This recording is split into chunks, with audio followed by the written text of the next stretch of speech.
Hello there, this is John. Welcome to the first edition of the Java Tutorials. Today we're going to cover some of the basics in Java, and I'm going to do my best to explain myself and what I'm doing, better so than some of the other tutorials out there. I've heard tutorials like Sean Greasley's are somewhat bad because they don't explain what he's doing, he just does it.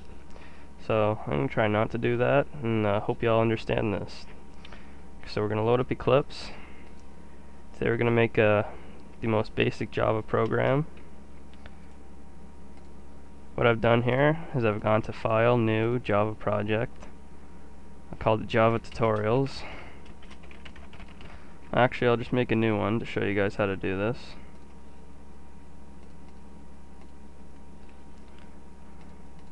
New Java Project. This is just going to make the project panel over here for us. I'm going to call it JavaTutorials. Finish. You see over here I've made a folder for us in the source package. We're going to right click on here, make a new package. What a package does is it's an easy way to sort your class files and group them all together.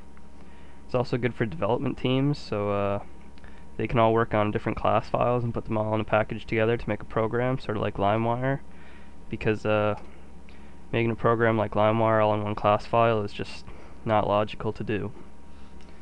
So we're going to call this package sources because it's going to contain our source codes. Packages usually start with a lowercase letter. And in the sources package, I'm going to delete that. It doesn't want to delete for me. Okay, whatever. Make a new class. Make sure you check off public static void main, because we need the main method in here. We're going to call this tutorial. Now you'll see Eclipse has auto-generated some code for us here. Package sources, it's defined the package that it's in. If there's no package, it uses the default one. Public class tutorial. What this here is, this is the name of your Java file. It always has to be the same name as your original .java file over here. This is just a comment. There are two ways to comment. You can do a double / comments, which are only work for one line. You can write whatever you want there. The compiler will not see this, and you can write whatever you want. If you want to do multi-line comments, do / and a star, and it has to end with another / and a star like this. You can write anything you want over here. Not there. Okay, so you can take that out for now. You don't need to do any commenting. You can take this one out as well. What we're going to do is the most basic Java program. We're going to use the console. We're going to type System.out.println. This goes to system, makes a system call, so it prints out to the command line.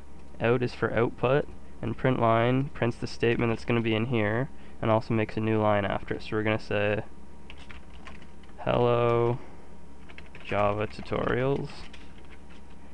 And to end the statement at the end of the line, we're going to put a one of those.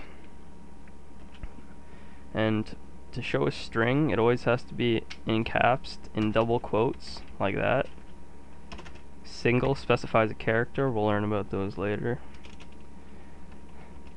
If you don't put it in here, you're going to be thrown some errors by the IDE, and of course it won't compile properly, so always put those in around it.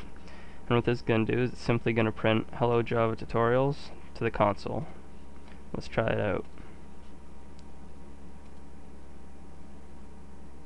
There you go, hello Java tutorials.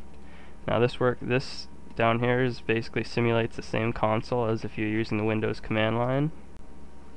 Actually, before we do some command line compiling, I know there's going to be some questions about how to get Java-C to work. I've heard a lot of people say they've been banging their heads on how to get Java-C to work. So what you gotta do first is you gotta install the Java development kit. You can get that on java.sun.com, I believe. Then once you install the development kit, you just go to My Computer, right click on any white spot, go to Properties, Advanced, and down here it says Environment Variables. Click that. Up here you make a new, this is just for your user account, you don't have to make it for the entire system. Just make one called path. You go to new, type in path like it says there, path, And then in variable value, what you put is the variable which is the directory to your Java bin folder. It has to know where javac is. So basically when you type in javac on the command line, javac has to be in this location. C, program files, Java, JDK, etc. bin. So basically I'll show you how to get there.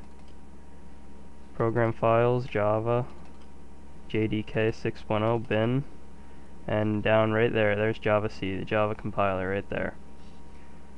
So once you make one of those new environment variables, as shown here, you should go to new, put in path right there, make sure it's all in capitals or whatever, and then put in the variable value. Okay, you got your new variable. Then make sure, if you already have the command line open, close it, open a new one so it updates the variables, then javac should work.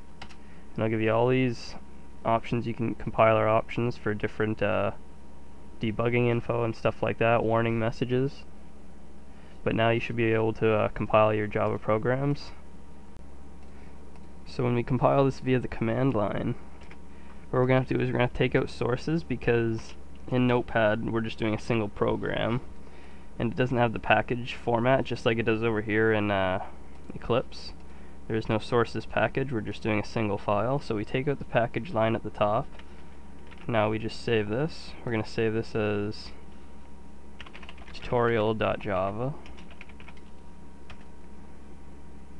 We're going to open up our command line, change the directory to the desktop, javac, which is the Java compiler, tutorial.java. Now it's going to compile. It should, oh, capital letter. Gotta take out that capital letter. Has to be the exact same as your Java file name. So now we're going to try that again. There we go. Now Java tutorial. You don't have to write out .class, because just like in executable files, it knows the extension. So hello Java tutorials right there. There you go. Thank you for listening to the first edition of the Java tutorials. If you have any questions about anything, feel free to post them underneath the video and I'll read and respond to almost every comment I can. Thank you for listening, and that's all for now.